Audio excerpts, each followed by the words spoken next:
Geda gedi geda oh.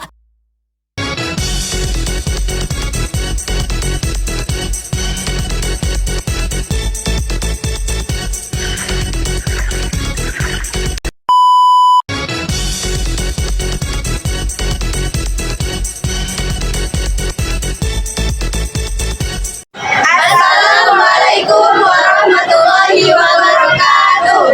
Kami dari kelompok 6 akan menjelaskan tentang tahapan mitosis dan meiosis. Sebelumnya, perkenalkan nama saya Naila Putri Aulia dan teman saya Afifan Rahma, saya Zahra Rahmani. saya Andin Menadewi. Berikut penjelasan dari kelompok kami. Mitosis adalah proses pembelahan sel yang menghasilkan dua sel anak identik dengan sel induknya. Proses ini tuh penting untuk pertumbuhan dan perbaikan jaringan tubuh. Sekarang kita akan masuk ke tahap profase. Di sini, kromatin mulai memadat menjadi kromosom dan membran inti mulai menghilang. Lalu selanjutnya masuk tahap metafase. Kromosom berjajar di tengah-tengah sel atau bidang ekuator dan benang spindle mulai menempel pada sentromer. Selanjutnya ini adalah tahap anafase.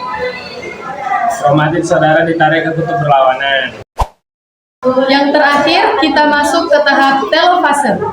Terbentuk dua inti baru dan dinding sel mulai membelah. Hasil akhir, terbentuk dua sel anak identik.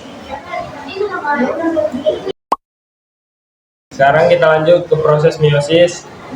Meiosis adalah pembelahan sel yang menghasilkan 4 sel anak haploid, yaitu dengan jumlah kromosom setengah dari induknya. Proses ini terjadi pada sel kelamin seperti sperma dan ovum. Profase 1. Profase 1 merupakan tahap penting dalam meiosis karena disinilah terjadi rekombinasi genetik melalui pindah silang yang berkontribusi pada keragaman genetik dalam populasi. Selanjutnya di metafase 1, pasangan kromosom homolog berjajar di tengah. Selanjutnya kita masuk ke tahap anafase 1. Pasangan kromosom homolog dipisahkan ke arah kutub. Dan yang terakhir di tahap meiosis 1 adalah tahap telofase 1.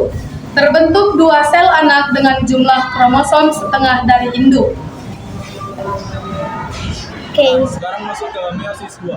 Tahapannya mirip seperti mitosis, yaitu profase 2, metafase 2, anafase 2, dan telefase 2. Bedanya sel yang membelah di sini sudah haploid, bukan diploid lagi. Masuklah ke tahap profase 2. Pada tahap ini kromosom mulai memadat kembali dan tampak jelas. Spindle mulai terbentuk di masing-masing sel anak hasil meiosis 1 dan membran inti pun mulai menghilang.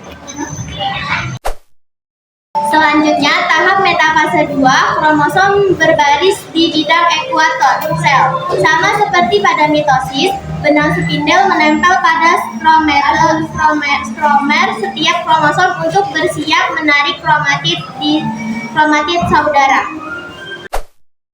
Selanjutnya, tahapan fase 2. Di tahap ini, kromatid saudara terpisah dari spermiometernya dan ditarik ke kutub yang berlawanan oleh benang spindle. Akibatnya, setiap kutub sel mendapat satu salinan kromatid.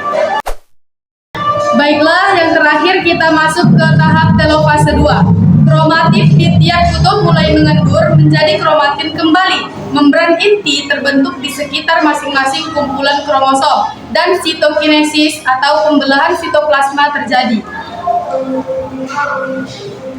Hasil akhirnya terbentuk 4 sel anak haploid yang masing-masing memiliki setengah jumlah kromosom dari induknya.